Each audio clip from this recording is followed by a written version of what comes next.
My name is Olivia DeCampley. I am a 19-year-old female. I have 2 older sisters as well as 2 parents that I grew up with in one household. I currently live in Garnet Valley, Pennsylvania, as well as lived here all my life.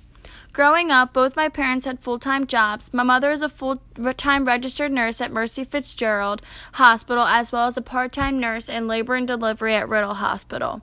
My father was doing full-time insurance when I was younger and is now full-time airplane technician for American Airlines and is still doing insurance on the side. My mother worked and still does work long hours every single day, so growing up, it was usually my dad that was home doing his work there until we were able to stay home alone. My parents are very hard workers and have worked their whole life to be able to supply us with the essentials we need, as well as some things we may want. They have given us the best life possible, even though that meant we did not see them as much as we would have wanted. Growing up in Garnet Valley, Pennsylvania, it was mainly a white neighborhood. There are a mix of different races as well, but it was mainly white. Because I grew up in a mainly white area, I didn't have as many race or racial experiences. My first experience dealing with race would be when I had a friend in preschool that was Asian. She was my best friend that I always played with in class. I never thought of anything about her race or liked her any differently because she was a different race than me. My most recent experience with race would have to be the BLM movement.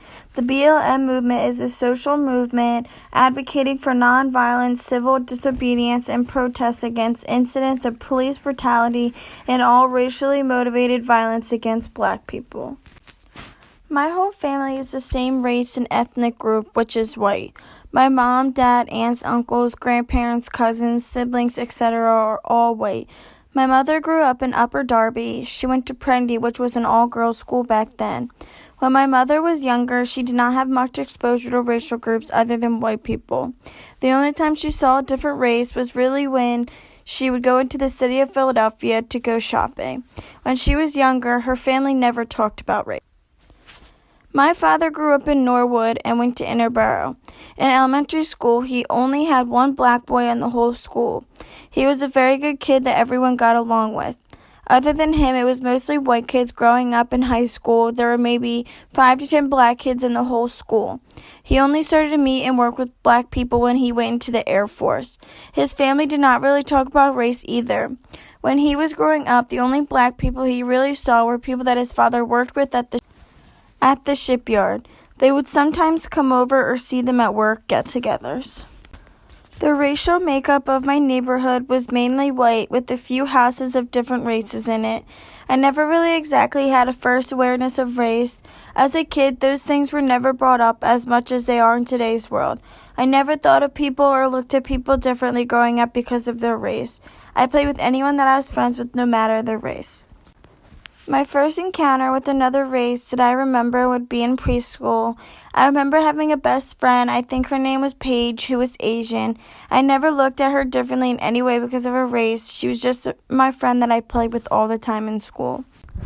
I do not remember exactly the first time hearing racial slurs. I don't think I really heard them when I was younger or realized that they were bad if I did hear them. I probably started hearing racial slurs around middle school, but since I never knew what they really meant, I didn't understand them.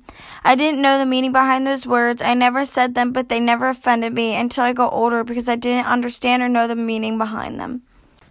We never really talked about race when we were younger, so I didn't get any messages from my parents directed towards race. The messages I recall getting from my parents were not just talking about different races, but talking about that everyone is equal no matter their race, no matter where they live, who they live with, their family situation, how they look, etc. I was always told to love everyone unless they do something wrong and to always care for every single person like I would want to be loved and cared for. In elementary and middle school, the racial makeup was white. There were about a quarter of Asian, Indian, blacks, etc. in my school. Teachers were pretty much white as well. In class, I don't remember learning too much about different Black Americans, but I remember we learned about Rosa Parks. I don't remember exactly what we did, but we did some sort of project about her. We always celebrated Martin Luther King Day. We usually just talked about Martin Luther King, and I think at a basketball gym near me, there was a little celebration for him. I was always watching TV, playing with dolls, and looking at magazines when I was little, and in all of that, there were mostly white people. I grew up thinking and seeing pictures of God that were white. I always saw movies of Santa Claus that were white, as well as when I would go to the mall for my picture with him, he was always white. My dolls were mostly white, but I did have a couple that were Indian. Most of my sport teams, Girl Scouts, etc. were white. I am a Catholic American, and when I go to church, the racial makeup is usually white as well, but more of a mix of different races at church than anywhere else. In my high school, the racial makeup was mainly white, but there were some blacks, Asians, and Indians as well. In my high school, I have seen interracial dating, but not as much as other schools around me, but there were a few. As I got older, I definitely saw interracial dating more often in my area and in school.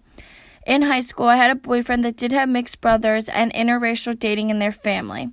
The racial makeup of my hometown is about half white and maybe a little more, and then a mix of Indian, Asian, Hispanic, and Black. During the summers, we had a membership at a pool as well as swam there on the swim team. That is where I spent 95% of my summers when I was younger. The racial makeup of the pool I went to were mainly white, but there is a mix. All the people that worked there were also pretty much white as well. As of right now, I do not currently have a steady job.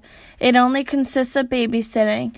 The racial makeup of my babysitting jobs are mainly white. I have babysat different race families that include one family that was Indian and one family that was Hispanic. I never thought of them differently and took care of their children as I would with any family. Both of those families I babysat for had amazing, respectful children. The racial makeup of my close friends are all different races. I have some white friends, black friends, Hispanic friends, etc. In the future, I want to be an early education teacher at a school. If I were to move out of Delaware County, I would love to move somewhere hot like Florida. I'm not sure what the racial makeup would be because it really depends on the area I work in. The social class makeup of where I would like to live kind of depends because I would love to help those in need that live in a more lower class area, but for my safety and comfort, I would definitely like to live in a middle class area. In my lifetime, I have never felt threatened or privileged. I do think I have had some more privilege than others, but I would never consider myself as being privileged. I grew up in a very good neighborhood, and my parents both have very good jobs, but even though they have good jobs and we live in a good area, we have a lot that goes on, so we definitely struggle a lot more than people think we do. Ever since my sisters and I were able to get jobs, we have worked for our money and things we want as best we can and pay for things ourselves. At times, yes, our parents will give us money, but we don't want it because we know they need the money more than we do. So yes, I have felt more privileged than others because I have a roof over my head and my parents are able to financially support us. But from the area I have grew up and lived in throughout my life, there are many people that are privileged, so comparing myself to them, I don't think I am privileged in most ways, but in some ways, I would consider myself as being privileged because of the life my parents have given me.